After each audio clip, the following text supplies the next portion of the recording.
Hello everyone, मैं स्वागत करती हूँ हमारे यूट्यूब चैनल में, जिसमें आज हम जीके जीएस के 15 क्वेश्चन को डिस्कस करूँगी जो किसी भी कॉम्पिटिटिव लेवल के एग्ज़ाम में हेल्पफुल हो सकते हैं। तो चलिए देखते हैं।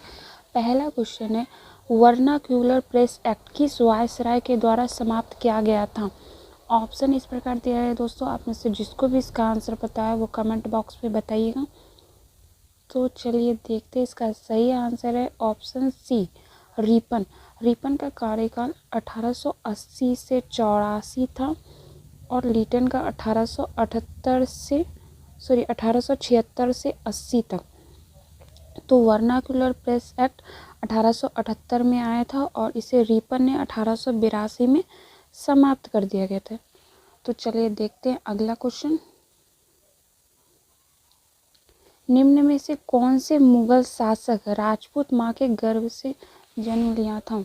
तो ऑप्शन इस प्रकार दिया है दोस्तों, आप में से जिसको भी इसका आंसर पता है वो कमेंट बॉक्स में बताइएगा। तो चलिए देखते हैं। इसका सही आंसर है ऑप्शन सी, जहांगीर और शाहजहां।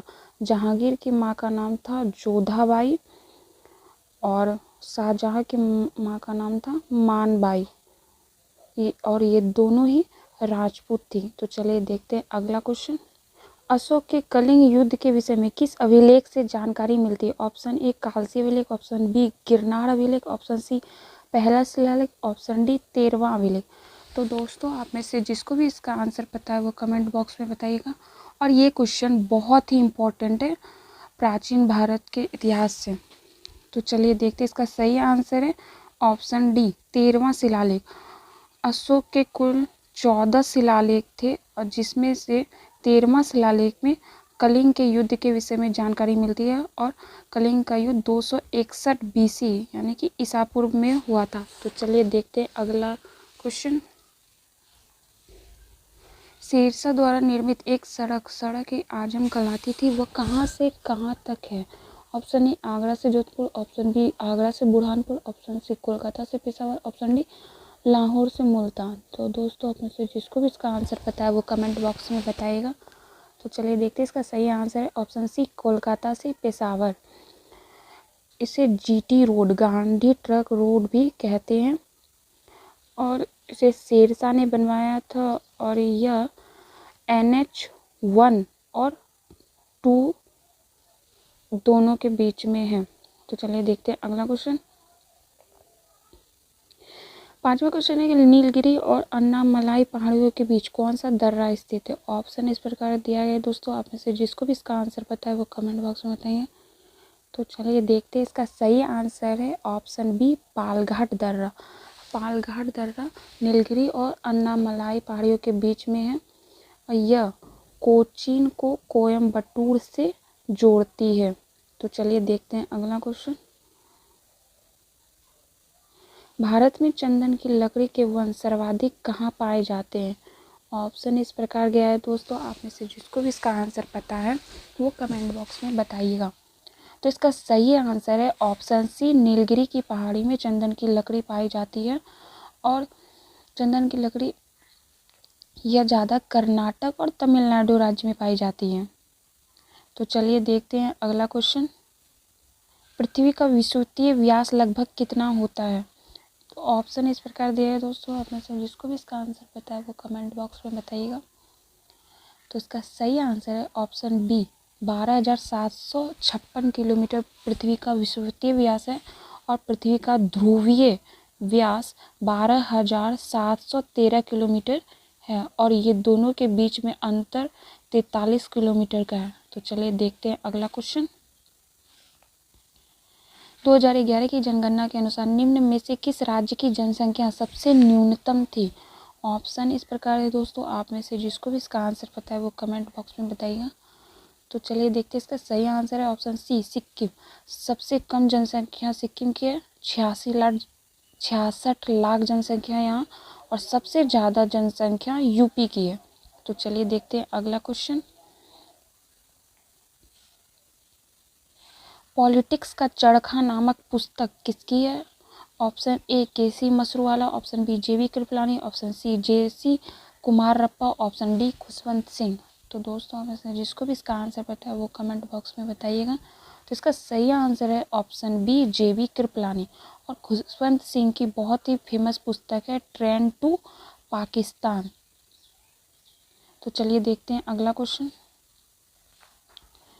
संविधान के किस भाग को भारत का मैग्ना कार्टा कहा जाता है? ऑप्शन इस प्रकार दिया है दोस्तों, आप में से जिसको भी इसका आंसर पता है वो कमेंट बॉक्स में बताइएगा। तो चलिए देखते हैं, इसका सही आंसर है ऑप्शन बी, भाग 3 को भारत का मैग्ना कार्टा कहते हैं। और भाग 3 में मौलिक अधिकार का उल्लेख है और यह अमेरिका के संविधान से लिया गया है। और मौलिक अधिकार का वर्णन अनुच्छेद 12 से 35 में किया गया है। तो चलिए देखते हैं अगला क्वेश्चन।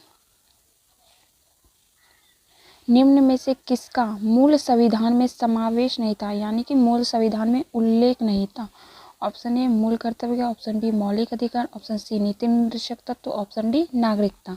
तो दोस्तों इसका आंसर आप सब कमेंट में बताइएगा।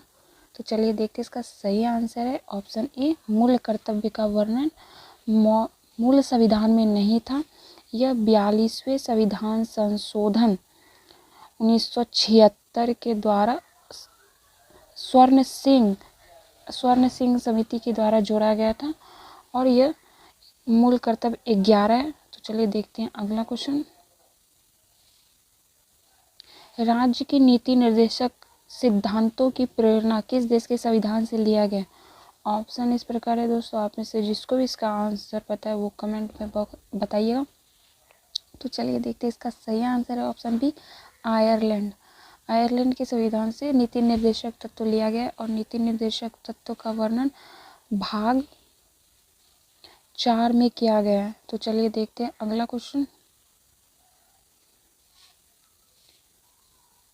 सेल की स्थापना कब की गई थी? Option A 1973, option B 1984, option C 1990, option D 1964।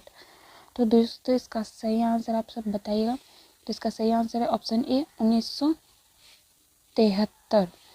Cell का फुल फॉर्म होता है steel authority of India limited और यही पूरे देश के स्टील कारखानों यानी कि लोहा इस्पात उद्योग को नियंत्रण करती है। चलिए देखते हैं अगला क्वेश्चन। विश्व बैंक की उदार प्रदान करने वाली खिड़की किसे कहा जाता है? ऑप्शन इस प्रकार दिया है दोस्तों, आप में से जिसको भी इसका आंसर पता है वो कमेंट बॉक्स में बताइएगा। तो चलिए देखते हैं, इसका सही आंसर है ऑप्शन बी अंतर्राष्ट्रीय विकास संघ। यह निर्धन देश को ऋण देता है और उससे ब्याज भी नहीं लेता है, बस सेवा शुल्क लेता है। तो चलिए देखते हैं दूसरा क्वेश्चन। लास्ट क्वेश्चन है, विश्व व्यापार संघ का मुख्यालय कहाँ है? ऑप्शन इस प्रकार दिया है दोस्तों, आप में से जिसको भी इसका आंसर पता है वो कमेंट बॉक्स में बताइएगा। तो इसका सही आंसर है ऑप्शन ए जिनेवा। और विश्व व्यापार संघ की स्थापना 1 जनवरी 1995 में की गई थी और इसका मुख्यालय जिनेवा में है और यह पूरे विश्व के व्यापार को नियंत्रित करता है।